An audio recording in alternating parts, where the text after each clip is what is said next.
The way that the fishery was traditionally done was that you just put your traps out when you felt like there might be some fish out there to catch. Or you'd be going out maybe a few weeks or a couple of weeks before any fish showed up, just checking every now and then.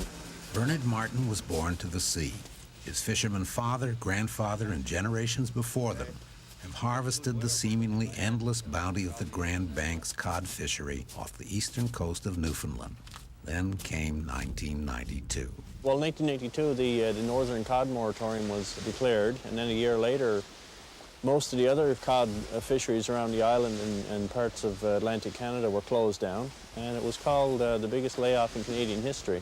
Somewhere around 35 or 40,000 people, fishers and plant workers, were thrown out of work. Petty Harbor is a picture postcard come to life. For 500 years, fish have been caught, processed, taken to market by 1,000 or so hard-working men and women in this little village by the sea. Stocks were being depleted, and we tried to tell the government that there was a problem there. The fish were getting smaller, but it just didn't seem that they wouldn't listen. But if you think that the tragedy of '92 took the people of Petty Harbor by surprise, think again. A community that is in touch with its environment like this one saw disaster on the horizon almost 3 decades earlier. I guess around the late 50s, early 60s, that was when the big onslaught started to happen. And back then it was mainly foreign dragger fleets from Europe, Russia. We were in deep, deep trouble back then. I mean, by the mid-70s, the cod stocks were in a state of collapse. And like the first thing that I learned when I started fishing back in 1973 was that the draggers are going to destroy the fishery. They're going to destroy the cod stocks. And they very nearly did. 24 hours a day, European trawlers have plied the waters off the Grand Banks with dragger nets in tow. Each net covers an area the size of 8 jumbo jets. No living thing can escape them. Some call floor dragging the ocean-going equivalent of strip mining. The baited handline fishery is very low impact. You know, if you don't disturb the bottom, you just go out and you anchor your boat and you throw your lines out over the side and you haul in your fish one by one. And you know, in the long run, it's probably one of the least destructive, least damaging fisheries that you could think of. The traditional fishermen saw a disaster in the making. We put it down as being politics.